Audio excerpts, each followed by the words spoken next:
อยากดึงอาชีพขึ้นมานั่นนี่ให้ผู้ใหญ่เพิ่นเบิ่งแต่มันเป็นไปบ่ได้แล้วไผสิดูดึงแล้วความคิดของเอ้ยอยู่ผู้เดียวนี่มันดึงบ่ได้คันพวกเจ้าดึงได้ดึงไปเลย ดึงขึ้นไปแห้งรูปลงบ่ดึงขึ้นไปแห้งรูปลงแม่นบ่คิดบ่ตามฝาอยู่ผู้เดียวอยู่แล้วขอความช่วยเหลือแต่ว่าท่านผู้ใหญ่เพิ่นส่งเงินส่งหยังมาแล้วสั่ง10 ล้านนึงดูได้ตลอดชีวิตต่อไปค้าขายอันนั้นอันนี้เพราะว่ามีสิทธิ์เคยหายกันอยู่บ่ตั้งแต่ชุมเฮายังบ่ได้ถ่ายคลิปชุมเจ้าตั้งแต่ว่าเจ้ายังบ่ออกกล้องนี่เคยหายกันอยู่บ่ที่ผ่านมาบ่เคยหากันมาหายกันค่ะเรื่องค่านี่บ่แสดงว่ามันผิดนำชุมเฮาบ่คือว่าแน่ได้ที่ว่าให้ค่าให้ขายให้พัฒนาตัวเองมันยังให้กลุ่มเจ้าของเนาะให้กลุ่มเจ้าของหาเลี้ยงเจ้าของเอาหวังดีบ่หรือว่าแนวใดเนาะถ้าเกิดเรื่องราวมากตั้งแต่ที่ลงคลิปสิหมดออกไปแม่นบ่ออกในกล่องออกไปนั่นสิแต่มีแต่ความคิดแบบว่าสร้างสาแนวนั้นแนวนี้ยังสิอยู่รอดไปรอดยังสิก็สิเป็นคนที่แบบว่ามาบอกเนาะแต่เขาแบบบ่ใส่ใจนะบ่ใส่ใจในต้านที่เฮาแนะนำนี่แต่ตะกี้เราพาไปตัดอ้อยตัดหยังหมุนปลาอ้อยว่าเรียกส่วนตัวเขาอยากเฮ็ดเขาก็เฮ็ดบ่อยากเฮ็ดตั้งแต่ล้างกล่องเขามาว่าเขาเฮ็ดแต่ว่าสู้แล้วบ่ตัดมีแต่เจ้าตัดบ่ปลาอ้อยน่ะเป็นบางเถื่อบางทีแม่นคันบ่เห็นหน้าเขาก็บ่เฮ็ดมันสิเป็นจังนี้มันสิเลี้ยงได้บ่ไปรอดบ่บ่ง่ายๆว่าเจ้าอยากให้เราหาเลี้ยงเจ้าโดยตรงเลยบ่ง่ายๆจ้ะก็คือแม่นบ่ว่าเวียงโดยก็อยากให้แบบว่าจะเป็นลูกผู้ชายแม่นบ่จะมีหยังปรึกษากับเมียว่าเฮ็ดอันนี้อยู่รอดอันนั้นไปรอดถ้าสิอยู่จังได๋ขอสิเลี้ยงเจ้าแนวใดบ่มีคำปรึกษานอนก็คือนอนเพราะว่าบางเทื่อครอบครัวกับบางเทื่อมันก็บ่แม่นแต่ว่าผู้ชายสิหาเลี้ยงขอก็บ่เลือกแล้วว่าจังว่าพกกดไปหาเลือกผู้ใหม่ก็ดีกว่าก็ว่าง่ายๆคือจิตใจของเรานี่ถ้าว่าผู้ชายบ่ได้ใจเราแล้วขอเดินจากนะบ่มีประมาณนี้คันว่าบ่กลุ่มแล้วบ่ขอเอาให้คอยเว้าได้จังได๋ผู้หญิงบางคนก็ผู้หญิงหาเลี้ยงผัวก็มีผู้หญิงหาเลี้ยงผัวนี่ขอยบ่เอาขอต้องการที่แบบว่าเขาก็มีลูกกับข่อยแล้วว่าง่ายกับผัวหาเมียเก็บจังซี่นี่แล้วไปหมดอันนี้บ่มีสร้างช้าบ่ได้มีแต่ข่อยนี่หาเลี้ยงข่อยก็อ้ายหมู่อ้ายหมู่อ้ายปู่แล้วก็อ้ายพ่อแม่อ้ายการที่ว่าลูกผัวมึงไปอยู่นำกันเนาะเป็นอันนี้หัวคิดหัวสร้างก็อ้ายพ่อและแม่ได้จ้ะก็นำพาบ่ได้เฮาสิมานำพาเขาเป็นไปบ่ได้ถ้าเป็นผู้หญิงก็สมมุติว่าคือมีลูกน้อยต้องนั่งเลี้ยงลูกผัวต้องใช้สมองหาทำมาหากินอันนั้นอยู่ได้บ่มีหยังเลยสมอยเลยเนาะบ่แม่นอันช่วยกันหาซะเนาะเราบางเทื่อเราบ่มีปัญญาเฮาก็แนะนำเราเฮาเฮ็ดแนวนั้นได้เฮาเฮ็ดแนวนั้นได้เฮาจังสิกุมเฮาจังสิอยู่รอดบอกเราบ่มีคิดเด้ปรึกษาหลังกล้องนั่นนี่แบบว่าคะแนนนำหลายค่ะเราให้บ่ให้โอ้มันก็เราก็ให้มีแต่ว่าเดินทางไปอย่างเดียวคือนี่แหละเอาเว้ากันบอกว่าแจ้งข่าวเข้าหูเพราะว่าข่อยอยู่บ่ได้แล้วนั่นน่ะนี่ถ้าเฮ็ดเก็บเครื่องเก็บของเอาไปโลดข่อยสิแค่หยังชีวิตข่อยคนเลี้ยงตัวเองข่อยมีข่อยสิมาเมื่อยเด้ลูกเจ้าบ่โอ้มันใช้สมองปัญญาหยังนี่เลี้ยงข่อยบ่ได้แล้วเนี่ยใดก็บ่เอาแล้วแม่นบ่ตัดขาดแล้วมื้อนี้ปล่อยเขาไปตามเขาทางเดินทางผ่ายทางมันนะไปทำเราก็หาของเราต่างคนต่างไปบ่ได้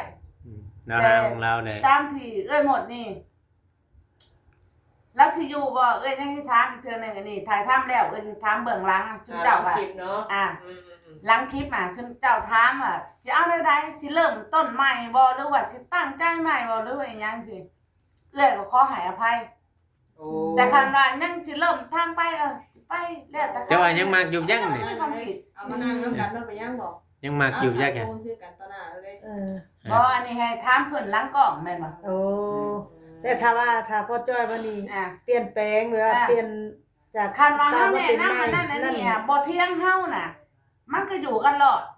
เฮานำแบบว่าเอื้อยเป็นผู้นำแม่นบ่แต่เจ้าเป็นผู้พังเจ้าก็เฮ็ดตามที่เอื้อยสั่งเอื้อยก็บ่ได้สั่งเสีย แบบว่ามีความผิดความแม่นก็ นั่น ให้ คือ มีหัว เรา กินอ่ะ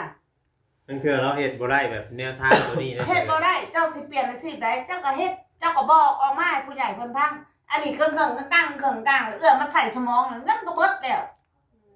เอื้อยก็เมื่อยเดี๋ยวจะปล่อยเข้าไปอะนะ เขาสิว่าแล้วว่าได้กันแบบบ่ได้ใจแล้วนะ อ่ะก็คือแบบว่าคือจังหวะเนี่ยคือไอ้หมดว่าไปอยู่บ้านนงมาแง้วเนาะถ้าลูกผู้นั้นมาพอกพ้นก็ไอ้หมดน่ะเบิดเงินน่ะ5 ล้าน6 ล้านนะเงินของเอื้อยได้เอื้อยเฮ็ดงานเฮ็ดเวียกอยู่ในตลาดชิโน ลูกบ่ได้ ลูกก็ของเพิ่นน่ะชื่อบักโอยอ่ะชื่อ แล้ว โอ มาย ขอเงินบ่ ขอเงินขอนั่นก็นี่ กินยาบ้าควายเมาใครสิอยู่ได้อ่ะพ่อกับแม่เป็นรับจ้างตัดอ้อยเนาะปลูกมันเสียหญ้าอ้อยเสียหญ้ามันแรงมากไม่เฮ็ดกับข้าวกับน้ำไผสู่ได้ชุมเจ้าซอยกันพังชูบ่ได้นี้จากดงมาแง้วมานี่คืออันนั้นแหละนี้จากลูกของเพิ่นน่ะมันชั่วมากินแต่แห้งข่อยมีเงินทุนเท่าไหร่ข่อยโจกออกมาแบบว่าได้หมดน่ะที่ยังบ่ได้อยู่นำกันเนาะตอนนั้นเด้อก็ถ้ามาสร้างอาชีพของตัวเองขายเครื่องขายของเนาะแบบว่า เป็นลูกน้องเขาเป็นอาชีพแล้วก็เอื้อไปเก็บกำเนาะเงินกำอีหยังนี่ไว้กับเพิ่นบัดมาอยู่กับเพิ่นแล้วลูกเพิ่นเป็นแนวนี้อันนี้เป็นแนวนั้นเอื้อไปจกเงินของก่อนของเอื้อที่เฮ็ดเวียกงานน่ะก็เบิดไปหลายล้านเบิดเงิน5 ล้านตั้งแต่ไปอยู่กันมาดงมาแง้วบ่ฮอดเดือนมาพอกมาพ้นอย่างเดียวกินยาหมาควายยาเมาลูกชายเพิ่นน่ะเอื้อบอกว่าอยู่บ่ได้คันเจ้าเลือกลูกเจ้าก็อยู่กับลูก แต่ยังพากันหนี้ออกแต่หัน กับพากันนี่ออกทหารแต่เพิ่นบอกว่าพ่อแม่ก็ว่าอยากเฮ็ดบุญกับเมียซะแล้วก็พาเจ้าไปคนสิเลี้ยงเจ้าดอกเฮ้ยว่ะพอจ่อยว่านั่นนี่ ตอนนั้นบ่ แม่ ตอนที่ว่าสิเฮ็ดบุญนี่บ่ แล้วก็บอกว่าพออยากเฮ็ดบุญกับเมียเอาเจ้าสิหาเงินแนวใดวะแล้วเพิ่นก็ว่าเบิดความคิดแล้วนั่นนี่เพราะว่าเฮือนนี่เพิ่นก็ช่วยเหลือกันมาเนาะผู้ใหญ่เพิ่นช่วยเหลือมาคันว่าเพิ่นตายไปแล้ว คือลูกก็บ่ซอยทางนี้แล้วก็ลูกก็เป็นแนวนี้แหละอันนี้เว้าในหลังกล้องเนาะหลังคลิปแม่นบ่ แต่คุณเจ้าคุยกันตะกี้บ่ง่ายๆจ้ะ แล้วก็เพิ่นก็เลยบอกว่าถามคนข้างบ้านเนาะชื่อสาวนางเนาะคนในข้างบ้านดงมะแงวข้างบ้านที่เพิ่นชื่อหั่นแหละรับชื่อหยัง ผู้ชื่อดินบ่ง่ายๆจ้ะ ชื่อดินชื่อเฮือนนั่นน่ะก็คือสาวนางบ้านดงมะแงวแล้วก็เพิ่นบอกว่าเบิดสอบหาเงินแล้วทางนั้นทางนี้ก็บ่ได้เลยอยากเฮ็ดบุญกับเมียเพิ่นว่าก่อนสิเอาข่อยออกมาจากสิเอาเอื้อยหมดออกมาเลี้ยงมาเบิ่งเพิ่นเว้าแต่มันบ่เป็นตามความจริงขายแต่เบิดได้ชื่อเงินตัวเฮ็ดบุญเบิดเลยเงินเฮ็ดบุญ เพิ่นขายเฮือนน่ะเนาะมีดินของเพิ่นนั่นแหละของแม่แต้วนั่นแหละขอโทษขออภัยเนาะแม่แต้วเพราะว่าส่งเสียเจ้าไปแล้วไปเกิดไปอันนั้นดีเด้อเพราะว่าเฮ็ดบุญไปแล้วก็เพราะว่ามีเอื้อยหมดนี่แหละที่แนะนำว่ากันเฮ็ดบุญกับเขาแล้วก็เฮาคือสิสร้างชาต่อไปใหม่ชีวิตน่ะเฮ็ดบุญกับเพิ่นซะแล้วนางก็เลยออกมาใส่ความแนะนำว่ากันบ่มีก็ขายเข้าไปซะจอยขายแล้วก็เฮ็ดบุญกับเพิ่นให้เต็มที่ซะแล้วเพิ่นก็ลงมือมาขายก็นางเป็นผู้ซื้อบ้าน ดินของเพิ่นอยู่ในดงมะแงว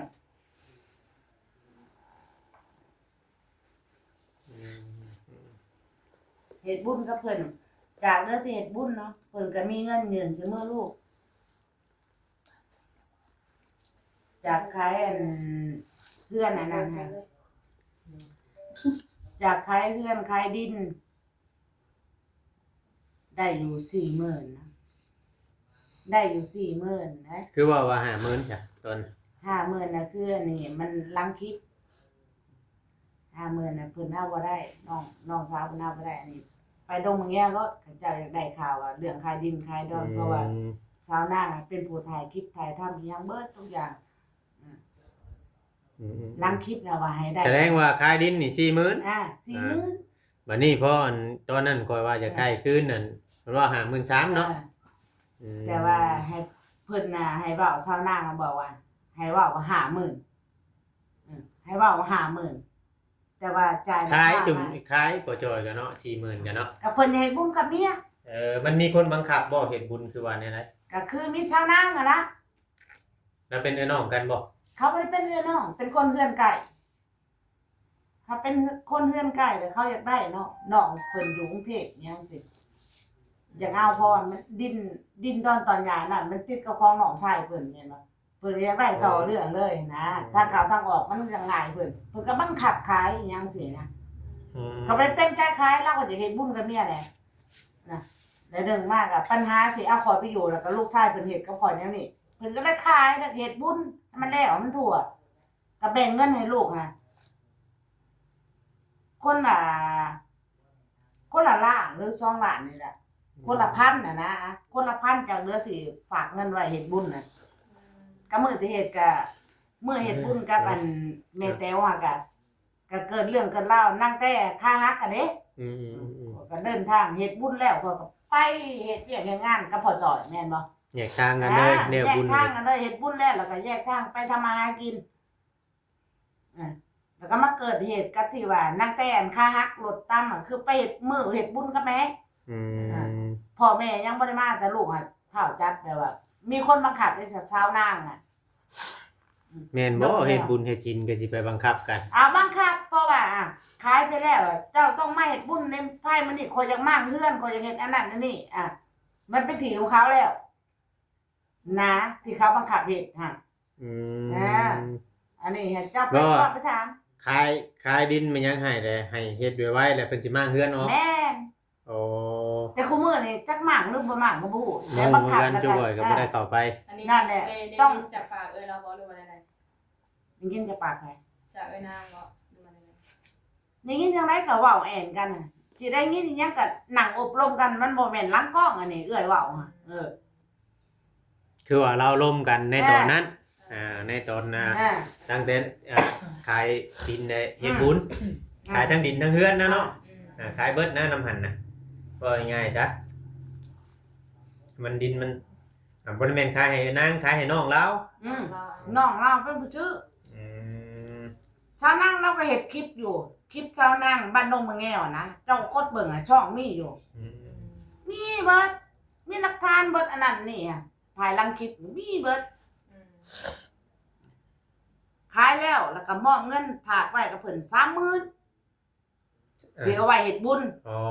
เงินแยกไว้เลย แม่นแยกไว้เฮ็ดบุญแล้วก็ฝากไว้นำเพิ่นแล้วก็มีคลิปอีหยังๆ แล้วเดือนอัน10,000น่ะชุมเจ้าปานกันแบบนี้บ่อันเดือน10,000มันบ่ได้เกี่ยวข้อใดว่าชุมลูกเพิ่นจะพังก่อนเว้าบ่แม่นสิมาถามข่อยแล้วก็แบบว่ามาตอบคำถามให้ข่อยบ่แม่นเจ้าต้องพังข่อยเว้าเจ้าเว้าว่า 40,000 เด้ข่อยก็เลยอยากอธิบายเบิ่งเงินน่ะขายดินน่ะ 40,000จาก 30,000เอาไว้เฮ็ดบุญแล้ว11,000เพิ่นแบ่งให้ลูกเพิ่นแต่ละคนลูก5คนแล้วก็ส่วนพ่อผู้นึง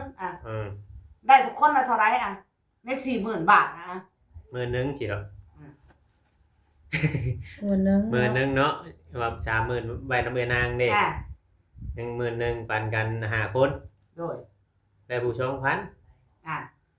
เขาก็มาแจกให้ลูกเขาแล้วก็ชวนพ่อ 2,000ก็คือมากินอยู่กับข่อยแล้วก็ซื้อรถจักรคันนี้อันเงินใน 2,000 น่ะแล้วข่อยจกทุนของข่อยชื่อรถคันนี้เติมกันอีกเติมกันอีกเงินเดือนของข่อยนี่เฮ็ดเวียกในซิโนเจ้าว่าแนวใดซะ